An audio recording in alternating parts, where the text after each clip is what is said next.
Hello, music listeners and underground enthusiasts. I'm going on tour. This is not a joke. I'm not swindling you. I'm not tricking you. This is a serious thing. I am going on tour. It is titled Wish You Would Stay, and I'm doing 3 shows in Brooklyn, New York, Bethlehem, Pennsylvania, and Alexandria, Virginia, in the pleasant company of Foreign Forest, Suffer Plenty, and Bedroom Noise. We will also be having special guests for each one of the dates, different for each show.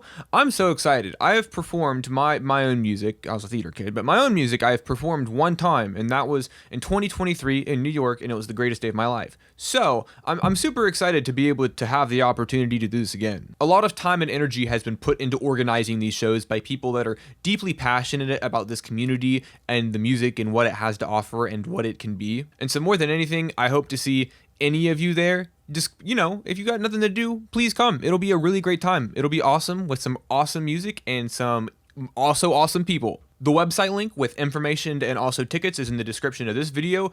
Go click on it. Go get some tickets. The Pennsylvania show is free, and you can come see me this summer, and it'll be the greatest memory of your life. So now that that's out of the way, it's the weekly songs list, baby. You know what we do. And kicking off this week is going to be 99 Nights with Wrong Place, Wrong Time. 99 Nights is comprised of one half of the Allentown-based duo Forgetful, and right out of the gate, it's clear how this project not only expands upon that experience and foundation, but also deviates away from it as well. Wrong Place, Wrong Time has much more of an abrasive, stylized, shiny mixed, and I like the way it sounds a lot. The crisp filter that's over every single part of the song warms everything up and maximalizes the tone without entirely destroying legibility. Sure, it's pretty heavily applied. Even on the softest vocals exists a textured fuzz, but it still feels clean and intentional instead of like a cover-up of flaws. The hook on the song absolutely rocks, dominates a large portion of the track. I would also probably have my hook dominate a large portion of the track if it sounded this good. It feels frantic and even a little anthemic at times, booming with a pretty commanding presence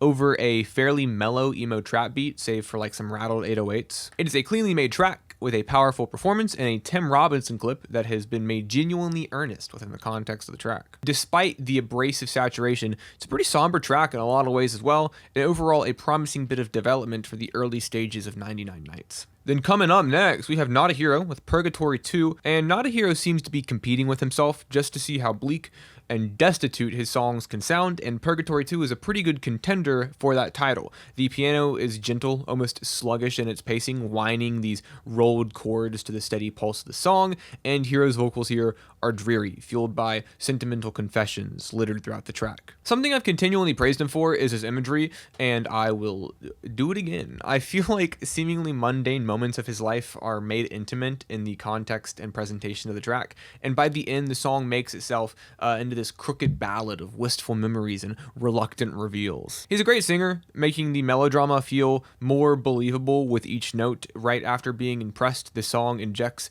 a deep concern. I love it. Do Not Resurrect has dropped Remnant, Psyche, Blood Mask, and he hits this ethereal and rumbling production from Slade Kovacs and Unordinary Beats, both producers that I'm familiar with and whose work I really do enjoy and have enjoyed for quite a while. Or Unordinary Beats specifically is an artist that I have a lot of respect for, and his production I really love, and so I'm always happy to see them collaborating. The vocals, drums, melodies all come together to have this raw kind of rattled edge, which ends up working incredibly well with Rez's vocals and writing. Rez's vocals have a punchy dominance over the beat, with these cloudy background vocal drones fighting for dominance at some points in the track, kind of flaring up towards the end. And his flows are intensely paced and the kicks catch up at the end, but for the first half of this track, the atmosphere is sludgy and dusty. As much as I associate tonal cleanliness with Rez's aesthetic, muddying things up a bit was the right choice for this. It sounds awesome. It's a lot of fun and incredibly stylish, keeping the macabre lyricism that sealed his music so far, with a couple little extra tricks thrown in there sonically.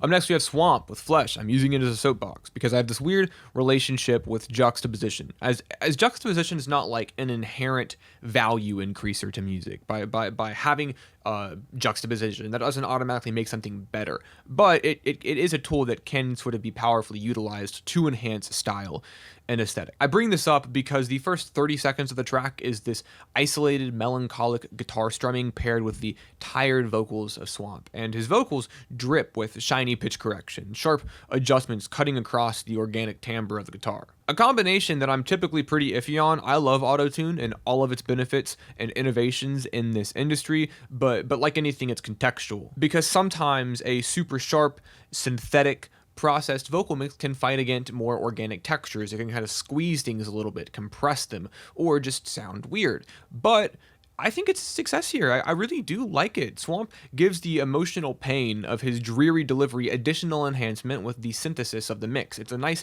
blend of textures and sounds that I think is really pleasant on the ears. But of course, that's really only for the beginning of this track, because as he belts, "Leave me in pieces, I'll play the victim," the song explodes into foggy synth players over distant guitar trills and a low rumble that shakes the entire song. It's a resonant blaring that matches his vocals really well, and as the song progresses, Swamp is able to unravel his prowess not only as a compelling and accessible songwriter, but also as a talented producer as well. I think that this song builds upon a pre-existing, very sturdy formula, but I think it does it very well, and I like it a lot. Last song we are talking about will be Dwardo with Hallucination, and right out of the gate, when you pair Mejia and Swayze together to tag team the production for your song, you're pretty set up to succeed. The damp bass grooves sliding across the verses, eventually culminating into this deep, almost guttural pulse in the hook, is a pretty great setup and payoff that sounds very nice. The beeping blasts of sound and ambient floating melodies filling in the higher end of this track are sickeningly sweet, and the final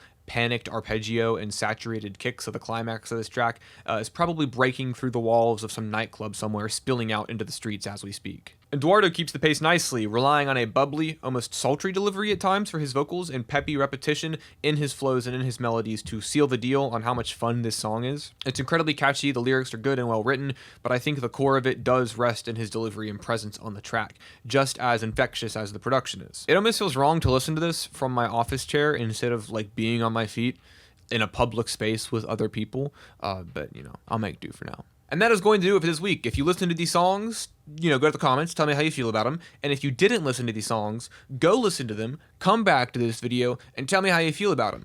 I value your opinion. I consider myself an overtly sentimental and sometimes sappy person, and so I'll continue to indulge in that with that self-awareness in mind. I'm pretty honored to have the opportunity to do these shows this summer with some pretty amazing people and very talented artists and some really cool venues as well. I've been to Home Base before in Bethlehem, and it's an awesome skate shop. It's badass, and the people that run it are incredibly nice as well. And so I'm happy to just be back there in general. But being back to perform myself is a really cool opportunity, and I really hope that you guys come see. I think it's going to be a lot of fun. So with that in mind, once again, I'm going to do the YouTuber thing because I feel the need to. The link is in the description. If you want to know anything about the show that maybe is not involved in that link, message me and I will do my best to inform you. But other than that, it's going to be a lot of fun, and I hope to see you there. Catch me in the next video where I don't know, come up with a new bit. Fuck, who knows.